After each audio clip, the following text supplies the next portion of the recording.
33장 모세와 아론의 인도로 대오를 갖추어 애굽을 떠난 이스라엘 자손들의 노정은 이러하니라. 모세가 여호와의 명령대로 그 노정을 따라 그들이 행진한 것을 기록하였으니 그들이 행진한 대로의 노정은 이러하니라. 그들이 첫째 달 15째 날에 라암셋을 떠났으니 곧 유월절 다음 날이라. 이스라엘 자손이 애굽 모든 사람의 목전에서 큰 권능으로 나왔으니 애굽인은 여호와께서 그들 중에 치신 그 모든 장자를 장사하는 때라.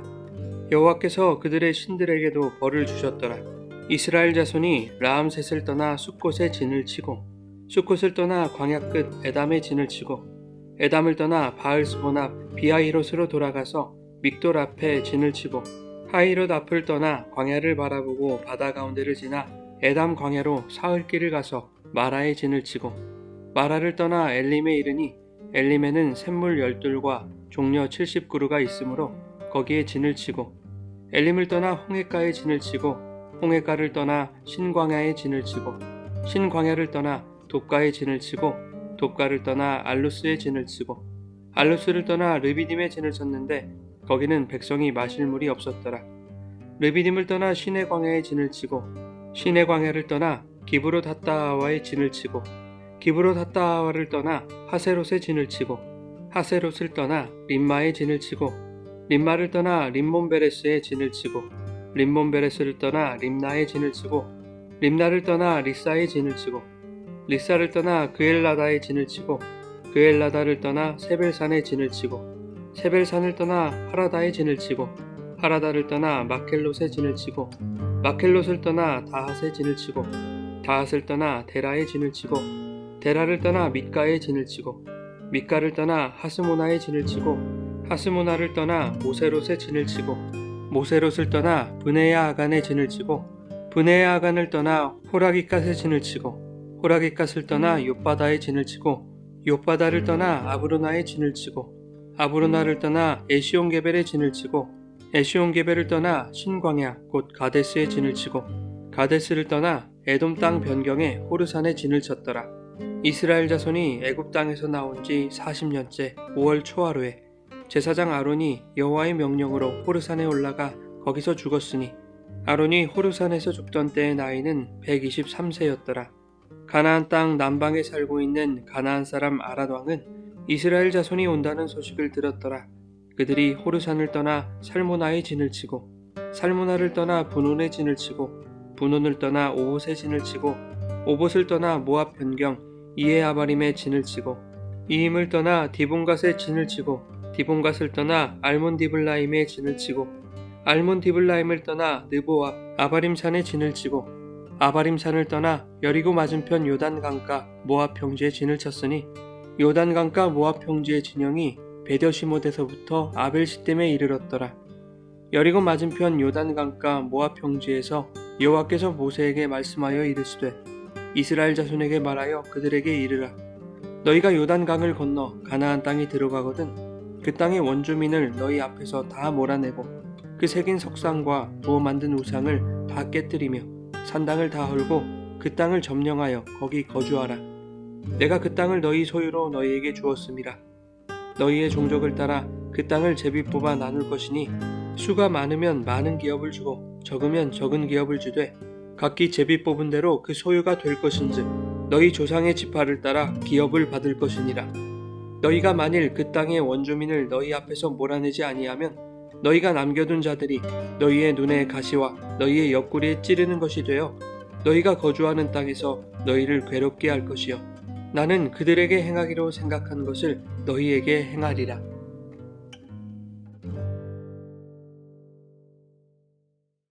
여러분 좋은 아침입니다. 오늘도 말씀의 은혜가 여러분의 삶에 풍성히 임하기를 소망합니다. 민수기 33장은 이스라엘의 광야 40년 노정을 요약하는 내용입니다. 2절에 보면 모세가 그것을 기록한 것이 하나님의 명령에 따른 것이었다라고 말씀하죠. 하나님은 민수기가 끝나가는 시점에서 이스라엘이 걸었던 노정을 굳이 기록하게 하심으로 뭔가를 교훈하시기 원하셨던 것입니다. 1절부터 49절에 노정이 언급된 일부 장소들에 대해서 구체적인 정보를 얻을 수 없습니다.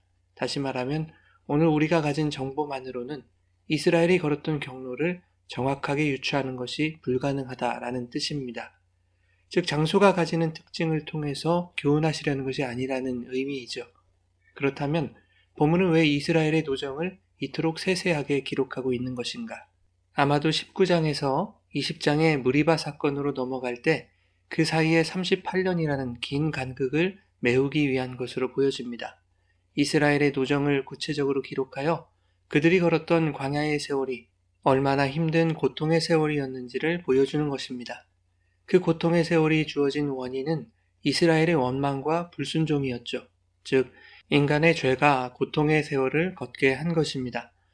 19장에서 20장으로 넘어가는 순간 38년이라는 세월이 삭제되어 버린 것은 이스라엘의 원망과 불순종, 바로 인간의 죄의 허망함을 보여주는 것이고, 죄라는 것이 우리 인생을 얼마나 허송하게 하는지를 상징적으로 보여주는 것이죠. 그러나 오늘 민수기가 거의 끝나가는 시점에 이스라엘의 노정을 구체적으로 기록함으로써 인간의 원망과 불순종이 만들어낸 죄악의 세월일지라도 하나님은 그들의 고통의 세월을 잊지 않고 기억하고 계신다는 것을 말씀하고 있는 것입니다.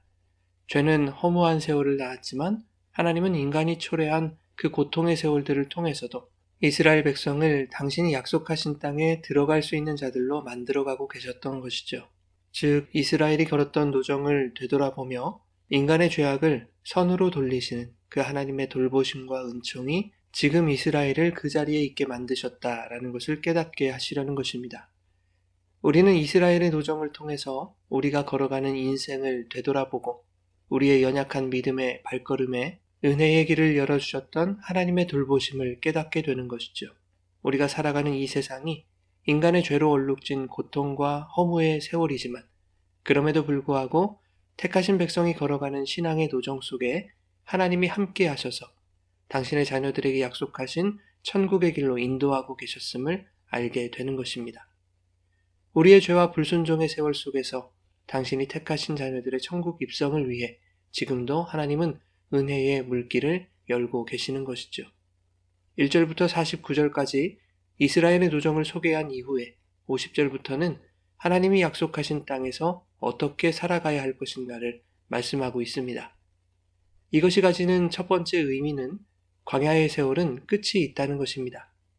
불순종으로 인해 돌고 돌았던 허무한 세월이 끝이 나고 약속하신 땅에 들어가게 될 날은 반드시 찾아올 것이다 라는 것을 상징적으로 보여주는 것이죠.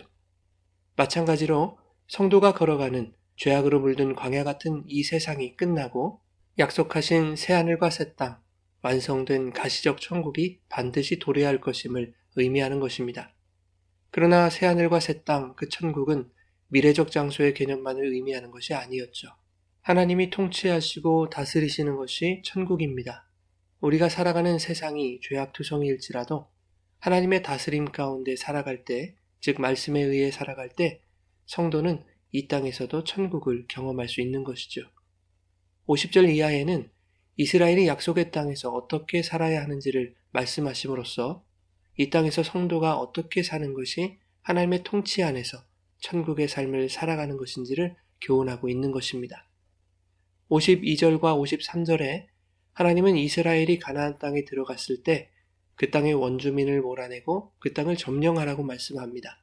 그렇지 않으면 너희가 남겨둔 자들이 눈의 가시가 되고 너희 옆구리를 찔러 괴롭게 할 것이라고 경고하십니다. 가나안 땅은 하나님이 이스라엘의 소유가 되게 하시려고 그들에게 주신 땅입니다. 그러므로 그 땅은 하나님이 다스리는 땅이어야 하고 하나님의 통치 안에는 죄가 머물 수 없는 것이죠. 그 땅의 원주민을 몰아내고 점령하라는 것은 우리의 삶 가운데 스물스물 올라오는 죄의 요소들을 몰아내고 하나님의 말씀에 우리의 삶이 장악당해야 함을 말씀하고 있는 것입니다. 그렇지 않으면 우리가 합리화했던 죄악의 작은 불씨들이 오히려 우리의 눈의 가시가 되고 우리의 삶을 괴롭게 할 것이라고 경고하시는 것이죠. 그러므로 모든 우상적 요소를 깨뜨려야만 이 땅에서도 하나님이 소유로 허락하신 천국을 살게 되는 것입니다. 한편 54절에는 땅, 즉 기업에 대해서 말씀하시는데 너희의 종족을 따라 그 땅을 제비 뽑아 나눌 것이니 수가 많으면 많은 기업을 주고 적으면 적은 기업을 주되 제비 뽑은 대로 그 소유가 될 것이다 라고 말씀하죠. 민수기는 이처럼 하나님이 자기 백성에게 땅을 주시는 것에 대하여 관심을 갖습니다. 이 땅은 아브라함 때부터 주신 하나님의 약속이었기 때문에 하나님 자신이 약속하신 것에 대하여 얼마나 신실하고 성실한 분인지를, 그리고 그 약속을 반드시 이행하실 것을 본문을 통해서 깨달을 수 있는 것입니다. 하나님은 각 지파의 규모에 따라 제비를 뽑아 땅을 분배하실 것을 말씀하셨습니다. 제비를 뽑는다는 것은 운에 맡긴다는 것이 아니라 각 지파의 형편에 따라 적절하고 정확하게 분배하셨다는 뜻입니다. 시편 16편 6절에 줄로 재어주셨다는 그 다윗의 고백에서 하나님의 분배가 얼마나 공평하고 정확한 것인지를 알 수 있는 것이죠. 바울도 빌립보서 4장 11절에 내가 어떠한 형편에든지 나는 자족하기를 배웠다라고 고백하고 있습니다. 또한 그는 세번역 성경 디모데전서 6장 6절에 이렇게 말합니다. 자족할 줄 아는 사람에게는 경건은 큰 이득을 줍니다. 경건 없이는 우리의 삶에 만족을 이룰 수 없습니다. 또한 어떤 형편에서도 자족하는 경건은 그리스도로 만족하는 삶을 살게 하는 것이죠. 하나님은 모든 것을 우리의 형편과 사정에 맞게 줄을 재어 정확히 주셨습니다. 그것으로 자족하며 경건의 풍성함을 허락하실 주님을 기대하고 소망하는 삶이 되어야 할 것입니다. 후에 이스라엘은 여호수아의 지도 아래 가나안 정복 전쟁을 하게 되는데 지파별로 분배된 땅을 지파 스스로 정복하여 기업을 삼기로 했습니다. 그런데 단 지파는 분배받은 땅에 만족하지 못하고 멀리 북동쪽에 떨어져 있는 라이스라는 땅을 정복하여 그곳을 기업으로 삼았습니다.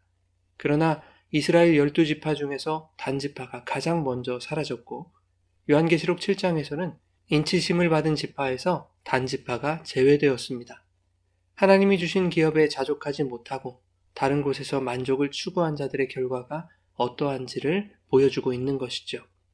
사랑하는 여러분, 하나님의 역사책에 성도의 신앙 노정이 빠짐없이 기록되어 있습니다.